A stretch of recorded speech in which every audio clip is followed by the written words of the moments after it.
Dobar dan, dragi učenici. Ovo je predmet građevinske konstrukcije. Ovaj predmet sluša obrazovni profil arhitektonski tehničar u prvom razredu. Ja sam Mira Tumbas i danas ću biti vaš profesor iz ovog predmeta.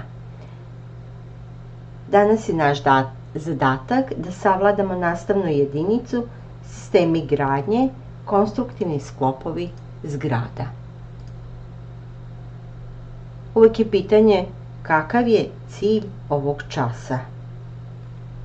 Pa cilj časa je da odgovorimo nekoliko pitanja, kao što su, sam naslov je rekao, sistemi gradnje. Znači, šta su to sistemi gradnje? Pa onda kakvi oni mogu biti, koje su im karakteristike, zatim koje materijale da koristimo, koji se materijali koriste.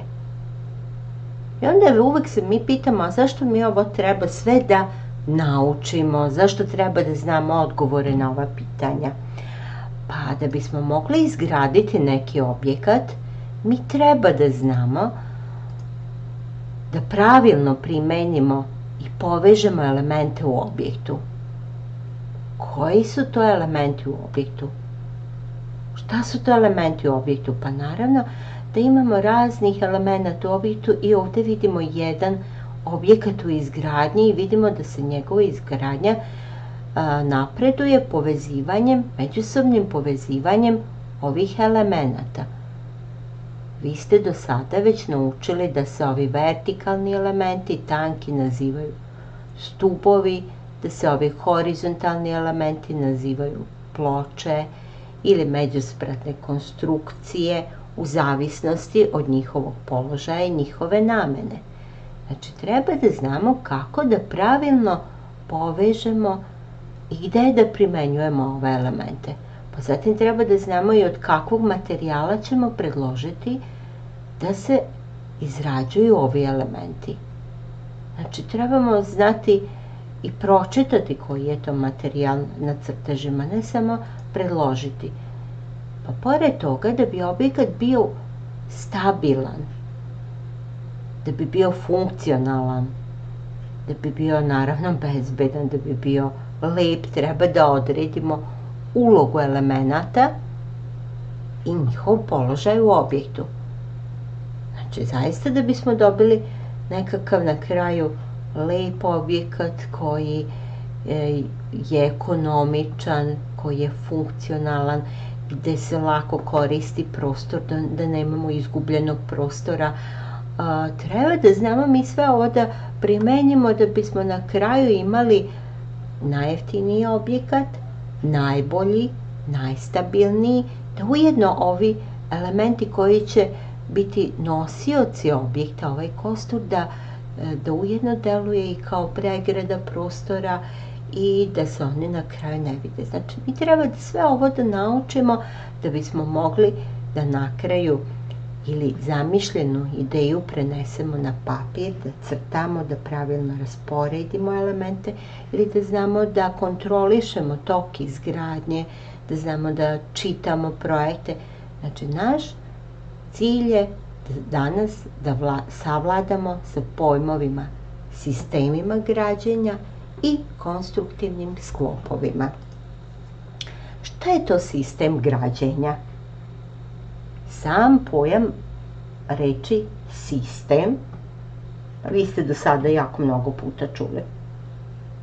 Sistem, pa to je neki skup, tako, međusobno povezanih elemenata koji međusobno deluju i čine jednu celinu.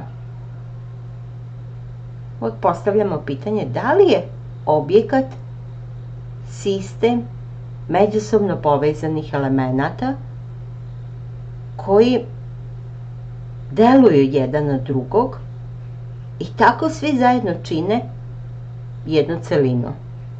Pa naravno da jeste. Pogledajte ovaj objekat. Evo imamo krov. Šta se događa sa krovom? Krov treba da zaštiti objekat, naravno, od atmosferskih uticaja, da da lep izgled objektu i na njega imamo uticaj vetra, pada sneg, imamo težinu ovog krova od samog krovnog pokrivača, pa ovde unutra krovne konstrukcije koje će držati to sve. I sada ovaj krov, da li on radi nekakav uticaj na ove zidove koji se nalaze ispod? Pa naravno, znači neko mora da prihvati ovo opterećenje od krova, upravo to su ovi zidovi ispod ili oslonci koji imamo ovde i prenose, ovi zidovi će prihvatiti. I sad pogledajte, ovaj krov bi malo nastojao da razgura, da nekako rasturi ovu konstrukciju i zbog toga ćemo ovde imati nekakav isto tako armirano-betonski venac koji će uvezati ovo sve, da ne može da se zidovi iskrive na ovu stranu. Znači, ovaj krov vrši uticaj na elemente ispod sebe. Pa gledamo, ovde imamo nekakvu tavanicu, tako? To je u stvari ploča koja pregrađuje prostor između poslednje etaže i tavanskog prostora. Tavanica. Na njoj možemo imati opterećenje. Bilo kakvo opterećenje. Možemo se mi gore prošetati, možemo ovde imati stambeni prostor, možemo imati, znači, nameštaj i sve. Sad, kako vrši tavanica uticaj na elemente ispod sebe? Pa ona će prenositi ono što nosi opterećenje, ona se oslanja ovde na zidove i prenosi opterećenje na niže. Znači, tavanica vrši uticaj na zidove. Zatim, zidovi dalje vrše uticaj na sledeće zidove ispod sebe i tako svaki element u ovom objektu vrši uticaj jedan na drugog. Kakav je uticaj, odnosno kakvo je dejstvo ovog prozora u zidu? Pa on će napraviti neku rupu i ovde nećemo imati prenošenje opterećenja. Znači, imat ćemo isto tako delovanje ovog elementa na ostale elemente. Kada sve ovo zajedno sastavimo, složimo, napravimo nekakav sklop, tada ćemo dobiti naš objekat, odnosno zgradu. Prema tome, sistem gradnje, pa to predstavlja skup međusobno povezanih konstruktivnih elemenata zgrade. Koji su to konstruktivni elementi zgrade? Pa ako posmatramo od dole, od početka gradnje, to su znači prvo temelji. Temelji, vi znate, temelji, evo kao ovde, ovi su temelji niže, ovi su plići. Zatim imamo dalje zidove, zidovi koji mogu biti prema položaju različiti, tako mogu biti spoljašnji, unutrašnji i tako dalje. Zatim mogu to biti stepenice, pa zatim međuspratne konstrukcije ili ploče i zatim krovovi. Imamo ovde još na ovom crtežu, nemamo stubove, znači vertikalne tanke elemente, grede koje će prihvatiti opterećenje iznad sebe. Onda ove grede ovde imamo grede koje se oslanjaju celom svojom dužinom na oslonce, odnosno zidove, pa su to serklaži. Na ovaj način imamo konstruktivne elemente. Sada mi smo podelili elemente objekta prema nameni. Ako posmatramo jedan objekat i sada znamo da možemo elemente objekta podeliti prema nameni tako da svaki element ima neku svoju funkciju, odnosno da se koristi za nešto. Pa prvu grupu predstavljaju konstruktivni ili noseći elementi. Malo pre smo nabrojali koji su to konstruktivni ili noseći elementi. Zatim, to su znači temelji, zidovi, stepenice, međuspratne konstrukcije, stubovi, grede, krovne konstrukcije. Zatim imamo drugu grupu elemenata. To su oni elementi koji neće prihvatiti opterećenje iznad sebe, odnosno oni će služiti samo da pregrade prostor, da zatvore prostor i nosit će samo sebe. Kao što su ovi tanki zidovi, vidite, ovi zidovi unutar prostora, oni su pregradni zidovi, oni nemaju veliku težinu i to su takozvani nekonstruktivni ili nenoseći elementi. Imamo sljedeće, to su elementi obrade. Elementi obrade imaju zadatak da ovaj grubu građevinsku konstrukciju obrade, da je učine lijepom, toplom, jer mi kada završimo objekat imamo samo ovako nekakve zidove od blokova, betona, onako grubo, nije prihvatljivo za stanovanje, za korištenje i tada je potrebno obložiti ove elemente. U ove elemente obrade ubrajaju se znači podovi, plafoni, zidne obloge, zatim limovi, staklene površine, znači to su sve elementi obrade. Zatim još imamo i elemente opreme, jer da bi objekat na kraju bio, rekli smo, funkcionalan, da ga možemo koristiti, on treba da je tako napravljen da nam u potpunosti zadovoljava naše potrebe, a to su oni elementi koji se ugrađuju u objekat, kao što su sanitarni elementi, plakari i ostalo. Sada kada posmatramo ovako ove 4 grupe elemenata objekta koji čine jedan sistem u objektu, nas interesuje kako gradimo, kako da napravimo objekat da on bude stabilan. Da bi on bio stabilan, siguran, bezbedan, potrebno je da znamo koje ćemo konstruktivne elemente koristiti. Pa svi ovi konstruktivni elementi koje smo nabrali mogu da se podele u površinske nosače. Zašto površinski nosači? Zato što oni zauzimaju prostor, ali se mogu lako prikazati u obliku površine, znači nekakve ravni. Ako pogledamo, to su ovi zidovi, vidite, ovaj zid može da se prikaže u obliku ove površine, jer su mu dve dimenzije, znači dužina i visina, znatno veće u odnosu na debljinu. Zatim, tu su isto tako ploče, pogledajte, ili međuspratne konstrukcije. Zašto su to površinski nosači? Pa zato što je to isto jedna površina, odnosno dve dimenzije kod ploče su veće, to je dužina, širina u odnosu na debljinu i zbog toga pripadaju površinskim nosačima. Karakteristika ovih površinskih nosača je sigurno njihova masa. Imaju neku debljinu, veliku površinu i oni imaju neku znatno veću masu. Znači, konstruktivni elementi mogu biti površinski nosači, zatim mogu biti linijski nosači. Koji su to linijski nosači? Pa sigurno oni koji podsjećaju na linije. Pogledajte ovdje, imamo nekakve stubove, tako? I sada, kod ovih stubova, evo, širina, debljina su zanemarljive u odnosu na visinu. Znači, dve dimenzije su znatno manje od treće dimenzije, pa se ovi nosači lako prikazuju u obliku linije. Prema tome, to su stubovi i grede. Zatim imamo nekakve još neobične oblike, a to su prostorno-površinski nosači. I pogledajte, oni imaju ovako nekakav neobični oblik i zaista prikazuju, zauzimaju nekakvu površinu u prostoru. Ne možemo ih svesti na jednu ili dve dimenzije i zbog toga se nazivaju prostorno-površinski nosači. To su uglavnom nekakvi ljuskasti nosači. Ljuskasti koji se izrađuju kao tanke konstrukcije, posebno dimenzionisane, posebno oblikovane, ili mogu biti rešetkasti nosači.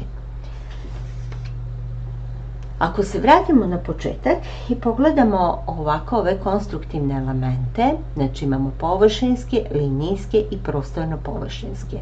U zavisnosti od toga koje nosače ćemo koristiti, međusobno kombinovati u izgradnji objekta, mi ćemo imati takozvane sisteme gradnje.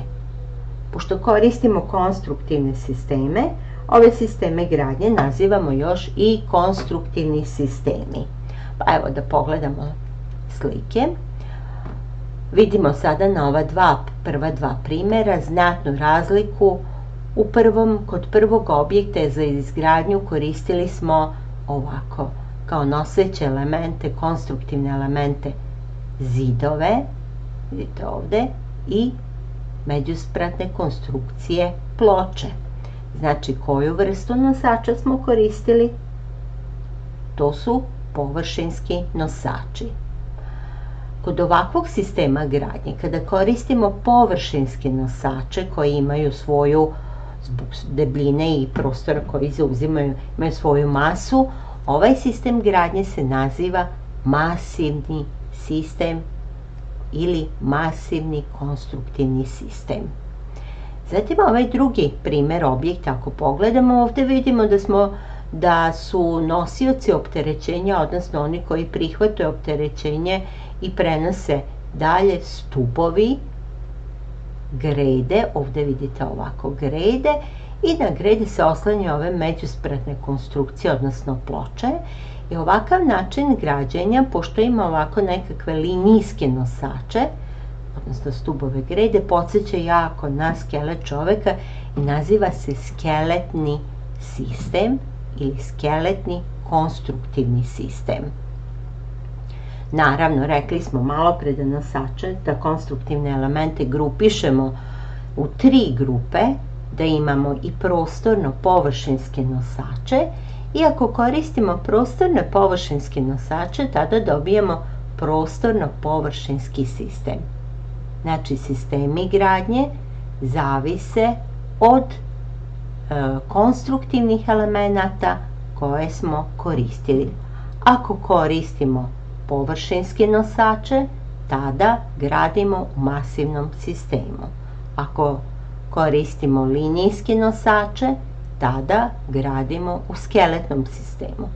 Ako koristimo prostorne nosače, gradimo u prostorno-površinskom sistemu. Da vidimo koje su karakteristike ovog masivnog sistema gradnje. Da li mi već nešto znamo o ovom sistemu gradnje? Evo ovdje je jedan objekat u izgradnji, prepoznatljivo, jako često viđemo ovakvu izgradnju objekta. Znači, to je objekat koji se gradi tako što se zidaju zidovi. U ovom slučaju, verovatno možete prepoznati zbog ovog ovako prikazanog cik-cak sistema, i ovdje nekako deluje da su ovo blokovi. Znači, ovo bi bio zidani objekat i sada ako pogledamo ovo zaista, zidaju se zidovi, ostavljaju se otvori u zidovima i ovo sigurno nije prostorno površinski sistem gradnje, niti je ovo skeletni. Vidite, nemamo ono karakteristično stubove prvo izgrađene pa posle da će se popuniti prostor sa nekakvom ispunom, nego se odmah zidaju zidovi. Ovaj sistem gradnje je znači masivni sistem gradnje i možemo ga ovako uočiti na ovom crtežu. Ovdje imamo, vidite, zidove koji imaju neku svoju debljinu. Znači, kod masivnog sistema gradnje noseći elementi, odnosno konstruktivni elementi, su zidovi i ploče. Sama gruba konstrukcija objekta se sastoji od zidova i ploča. Za zidove i ploče imaju nekakvu svoju debljinu, odnosno masu, i zbog toga ovaj objekat ima i znatnu težinu. Nas dalje interesuje kako mogu da se postave ovi zidovi. Da li oni mogu ovako pokoso nekako ili koji pravac. Kod masivnog sistema gradnje uočavamo da je najčešće da se zidovi postavljaju međusobno paralelno. Pogledajte, ovi zidovi su paralelni. Zatim i ovdje vidimo da je to pravilan oblik i paralelno se postavljaju zidovi. Noseći zidovi se postavljaju paralelno, pa nas onda interesuje, vidimo ovdje već materijal, ali nas interesuje da li smo ograničeni sa debljinom ovih zidova. Pa naravno da jesmo. Minimalna debljina ovih zidova je 20 cm. Pitanje je sada da li mi možemo ovaj razmak između zidova napraviti jako veliki. Pa to je, ipak postoje ograničenja. Znači, razmak između zidova, nosećih zidova, konstruktivnih zidova može biti maksimalno 6 metara. Znači, on iznosi od 3 do 6 metara. Zašto je to tako? Pa zbog toga što ovaj raspon između zidova treba da savladamo sa ovom pločom. Ta ploča, odnosno međuspratna konstrukcija, treba da primi i prenese opterećenje na ove zidove. Zbog samog opterećenja na ploču ona će imati tendenciju izvijanja, zatim moramo je napraviti stabilnom i zbog toga je razmak između ovih zidova ograničen na ovaj raspon. Zatim imamo još neke karakteristike za masivni sistem gradnje. Ako posmatramo kroz istoriju, primetit ćemo da su prvi objekti građeni upravo u ovom sistemu gradnje, odnosno da je ovo najstariji način gradnje. Znači da su to najstariji objekti izgrađeni u ovom sistemu. Pa zatim, ako vidjeli smo malo pre na fotografiji, to je najjednostavniji način za gradnju manjih objekata. Prosto zidaju se zidovi i zida se jedna etaža, lije se ploča, zatim se zidaju drugi zidovi i tako dalje. Međutim, zbog velike debljine ovih zidova, ovaj sistem gradnje je prilično onako težak, odnosno objekti imaju veliku težinu i zbog toga nije pogodan za izgradnju jako visokih objekata. Znači, objekti su ograničene visine. Kako funkcioniše prenošenje opterećenja? Pa tako što se međuspratna konstrukcija oslanja na zidove, prenosi svoje opterećenje na zidove, zidovi zajedno sa sopstvenom težinom prenose na niže elemente, odnosno ispod sebe, pa tako sve do temelja. I sada je interesantno samo kakvi su temelji, to je jako važno. Ispod zidova se celom svojom dužinom pružaju temelji i ovi temelji, pošto se pružaju ovako celom dužinom zidova, nazivaju se trakasti temelji. Oni pomalo podsjećaju na trake. Pitanje je sada da bismo mi znali, evo znamo da je to najstariji način građenja, da je jednostavan za izgradnju manjih objekata, da se zidovi nastaju zidanjem ili mogu nastati livenjem od betona. Pitanje koji materijal možemo upotrebiti za izradu konstruktivnih, odnosno nosećih zidova. Znači, konstruktivni zidovi mogu se napraviti kroz istoriju, ako posmatramo, oni su pravljeni od onoga što smo imali u okruženju, a to je prvo, ovdje je bila zemlja, može to biti kamen, znači mogu biti čak i od zemlje. Od zemlje su građeni ovi mali objekti, kojih imamo jako mnogo, interesantni su, male su spratnosti, mogu da se naprave eventualno jedna etaža. Zatim može biti to, prepoznajete ovdje materijal opeka. Od opeke se zidaju zidovi nekoliko spratova visine, zatim mogu biti novi materijali koji su nešto veće veličine, to su blokovi mogu biti različiti, zatim mogu se zidati od kamena, zatim mogu se liti od betona. Znači, imamo ovdje zidane zidove i imamo livene zidove. Sada, ukoliko su zidani zidovi, tada je to manja spratnost, znači zaista je mala spratnost, a ako su liveni od betona zidovi, kao ovdje, možemo imati tada nešto veću spratnost, ali još ona uvek nije velika. Svi ovi zidovi, ako posmatramo u osnovi, mogu da zauzmu prilično veliku površinu objekta. Znači, vidite, one imaju svoju debljinu i ta površina iznosi čak do 20%. Znači, oduzimaju prilično veliku površinu objekta. Sada, ove zidove koji su noseći možemo u objektu postaviti tako da one imaju različit položaj.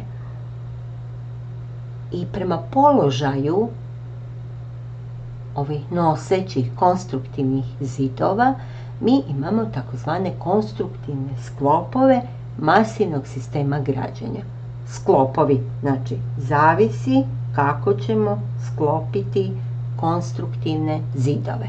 Pa da vidimo kakav može biti položaj u objektu. Pa na prvom crtežu vi pogledajte, ovo zatamljeno je nešto deblje u odnosu na ove poprečne zidove i vidite da su ovo noseći zidovi. I sada imamo jedan objekat, jednu zgradu koja se pruža ovako svojom dužinom i vidimo da su ovdje zidovi postavljeni po dužini objekta, oni su međusobno paralelni i paralelni su sa podužnom osovinom zgrade i ovakav sklop, kada ovako sklopimo zidove, naziva se podužni sklop masivnog sistema gradnje. Ako postavimo konstruktivne zidove poprečno u odnosu na podužnu osovinu objekta, vidite ovdje noseći zidovi su ovi tamni, a nenoseći su ovi, vidite ovdje, poprečni, tanki su. Ako postavimo, znači, konstruktivne zidove poprečno u odnosu na podužnu osovinu objekta ili na pravac pružanja objekta, tada se to naziva poprečni sklop. Ukoliko postavimo noseće zidove, konstruktivne zidove u oba pravca, tada ćemo imati takozvani ukršteni sklop. Da vidimo nešto malo više o podužnom sklopu. Podužni sklop masivnog sistema gradnje. Ako pogledamo sada ovaj objekat, ovdje se jasno vidi, pogledajte, znatno veća debljina, pogledajte ovaj zid, ovako ide, zatim po sredini ide jedan noseći zid i ovdje sa fasadne strane noseći zid. Pogledajte sada debljinu ovih zidova. Možemo uočiti da u višim etažama oni imaju manju debljinu, kako idemo prema nižim etažama s pratovima, oni imaju nešto veću debljinu, pa još nižu, još niža i još veća debljina. Tako vi možete primetiti kod starih, nešto viših objekata da su u prizemlju i prvom spratu zidovi jako velike debljine. Kada su građeni u masivnom sistemu gradnje, kako idemo višlje, manja je debljina ovih zidova. Karakteristika podužnog sklopa masivnog sistema gradnje je u tome, znači, da su zidovi paralelni, noseći zidovi paralelni sa podužnom osom objekta. Sada, dubina objekta, vidite, ova širina, zavisi naravno od ovog raspona. Od raspona kojeg može da savlada međuspratna konstrukcija. I već smo spominjali da je taj raspon iznosi od 3 do 6 metara. Unutar ovog prostora mi imamo pregradne zidove, tako, koji su znatno manje težine, oni samo pregrađuju prostor. I kako ćemo prepoznati ovaj sklop objekata? Možemo vidjeti da je, ako je podužni sklop, tada u fasadnim zidovima imamo male otvore za prozore. Mali otvori su da bismo što manje oslabili noseće elemente, odnosno zidove. Znači, mali su otvori i pored toga možemo vidjeti ovako da su prilično uski. Ovaj broj traka, od ovih broja traka, odnosno broja unutrašnjih ovih zidova, zavisi koliko ćemo imati koliko ćemo imati ovih traka, pa možemo imati jednokratni, ovdje imamo dvokratni sklop masivnog, podužnog masivnog sklopa gradnje. Da vidimo sada kakav je to poprečni sklop masivnog sistema gradnje, pa evo ga, jasno. Sličan objekat, samo su noseći zidovi postavljeni poprečno u odnosu na podužnu osovinu objekta i vidimo sada međuspratna konstrukcija naleže na ove noseće zidove i vidimo da sada sa fasadne strane imamo znatno veće otvore, vidite ovdje čak imamo uvučene balkone, znači sada više ne zavisimo, nećemo oslabiti konstrukciju i najčešće u ovim poprečnim zidovima imamo što manje otvore, samo ono što je neophodno, to su neka vrata i ovakav. I sada ovdje ovi poprečni zidovi, znači oni se pružaju normalno, odnosno pod pravim uglom u odnosu na podužnu osovinu objekta, odnosno fasadu objekta. I imamo ukršteni sklop masivnog sistema gradnje.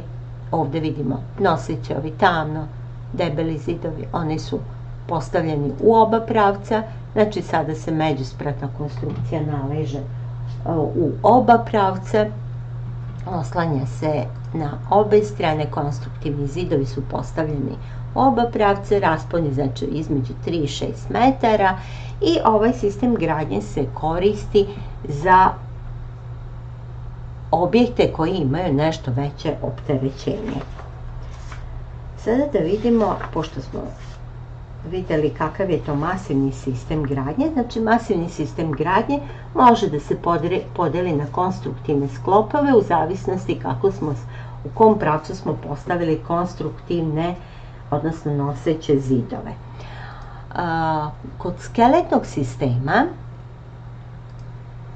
ako pogledamo ovako ovdje, kod skeletnog sistema imamo noseće elemente, to su stubovi i grede, na njih se oslanjaju ove međuspratne konstrukcije i kako se ovdje prenosi opterećenje. Pa ovdje kaže da grede prihvataju opterećenje od ove međuspratne konstrukcije, od ploče, zatim prenose, ovdje je greda, na nju se oslanja međuspratna konstrukcija, a greda se oslanja na stup, znači prenose opterećenje na stubove zajedno sa sopstvenom težinom, a stubovi zatim dalje prenose opterećenje do temelja i temelji ispod stubova su sada drugačiji nego u masivno-konstruktivnom sistemu. Temelji od gore izgleda ovako. Vidite, stoje jedan po jedan. Ovo crno, to su stubovi i sada vidimo da ovi temelji stoje sami i zbog toga se nazivaju temelji samci.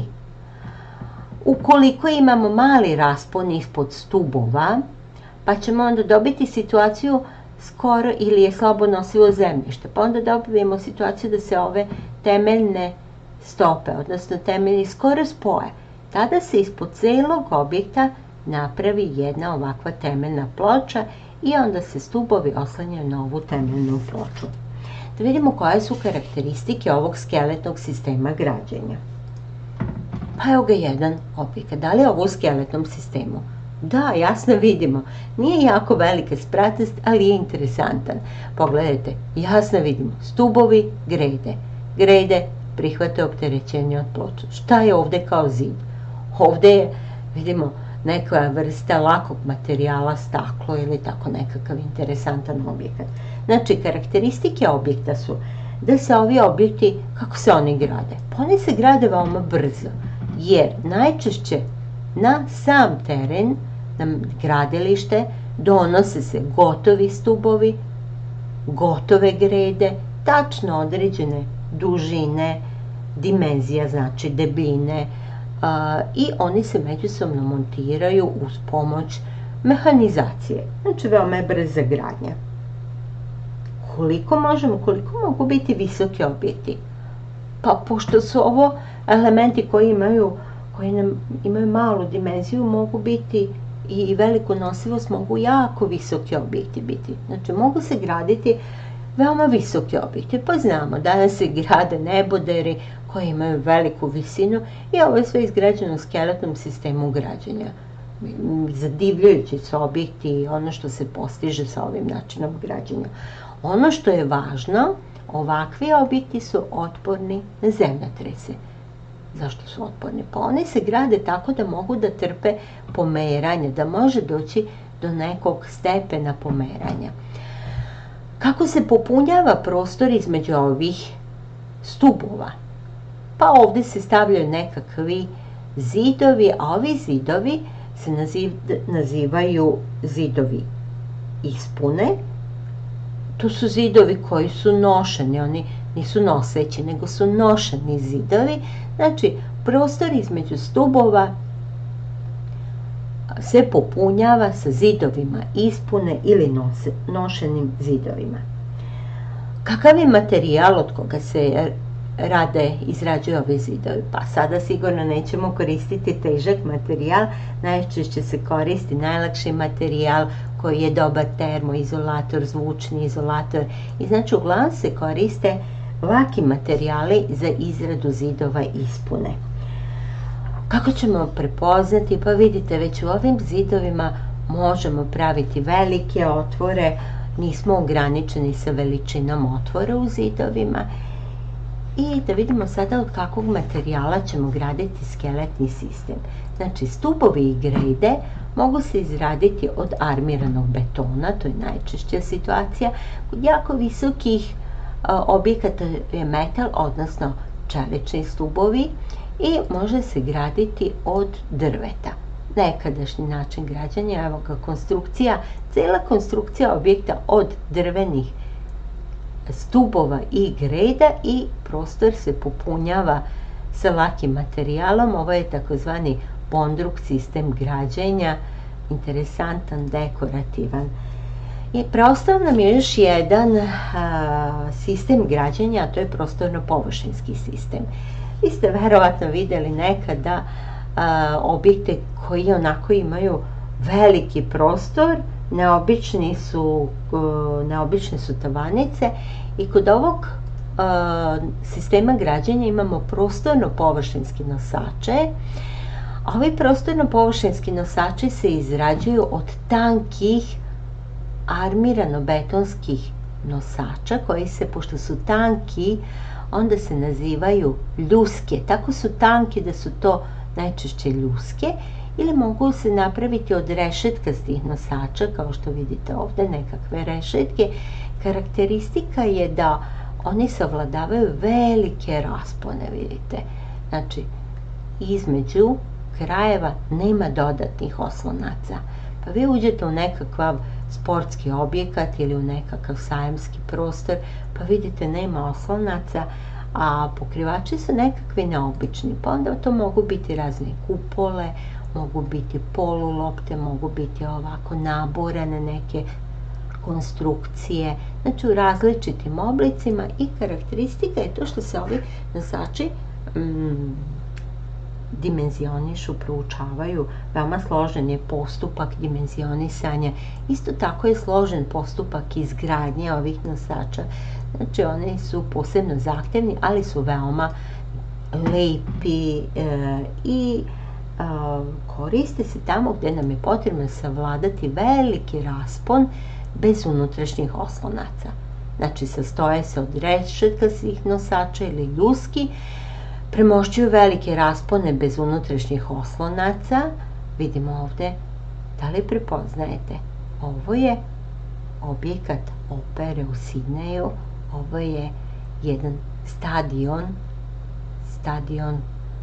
sportski stadion, vidite, neobične konstrukcije, veliki rasponi, nema unutrašnjih oslonaca i vidimo da se oni primenjuju kod sportskih objekata, sajamskih prostora, velikih hala, koncertnih dvorana, znači da tamo primenjujemo. Pa da ponovimo, šta smo mi to danas naučili?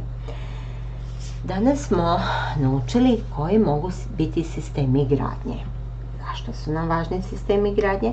Da znamo pravilno da kombinujemo konstruktivne elemente. I sistemi gradnje mogu biti masivni, gdje su noseći elementi zidovi i ploče, zatim može biti skeletni sistem gradnje, gdje su noseći elementi stubovi i grede, i može biti prostorno-površinski sistem gradnje, gdje su noseći elementi ljuske ili rešetke. Pored toga, rekli smo da masivni sistem gradnje može se podeliti na sklopove u zavisnosti od položaja zidova u odnosu na pravac pružanja objekta, odnosno podužnu osovinu objekta. Znači, to može biti podužni sklop ukoliko su konstruktivni zidovi paralelni sa podužnom osovinom objekta. Može biti poprečni sklop ukoliko postavimo konstruktivne zidove poprečno u odnosu na pravac pružanja objekta. I može biti ukršteni sklop ukoliko postavljamo konstruktivne zidove u oba pravca. I sada naravno da moramo imati jedan domaći zadatak. Vaš današnji domaći zadatak je da date crteže, precrtate u svesku i napišete iznad crteža naziv konstruktivnog sistema i sklop gradnje u kome je izgrađen ovaj objekat. Kada budete crtali ovaj crtež, ovdje vidimo osnovu jednog stambenog višespratnog objekta. Kada budete crtali crtež, ne morate ucrtavati nameštaj niti ove oznake. Pravac naleganja ploče označite, međuspratne konstrukcije, i crtate samo noseće zidove, konstruktivne zidove i unutar objekta pregradne zidove. Iznad ovog crteža napišite koji je sistem gradnje i kom sklopu pripada. Ovo je jedan crtež, zatim drugi crtež. Evo vidite opet, ovdje nemate ni nameštaj, samo imamo zidove, i sada vi treba da prepoznate kom sistemu gradnje pripada ovaj objekat, i imate treći crtež, znači sličan je, vidite da su slični ovi objekti, samo treba vi da precrtate i napišete koji sistem gradnje je u pitanju, i ako postoji konstruktivni sklop da napišete i konstruktivni sklop. Da vidimo, da li biste vi znali da odgovorite na ova pitanja? Da li znaš? Pokušajte da odgovorite. Pogledajte vašu zgradu vaše škole. U kom sistemu je izgrađena zgrada tvoje škole? Razmislite koje su karakteristike sistema gradnje i pokušajte da odgovorite na ovo pitanje. Zatim, kojim sistemom gradnje se grade veoma visoki objekti? Razmislite koji je to sistem, veoma visoki objekti. Treće pitanje, zbog čega je ograničena spratnost zgrada koje su građene masivnim sistemom gradnje? Četvrto pitanje, koji sistem gradnje je najjednostavniji za male individualne stambene objekte? I posljednje pitanje, kolika je minimalna debljina konstruktivnih zidova? Hvala vam na pažnji, bili ste pažljivi, vidimo se na sljedećem času. Doviđenja.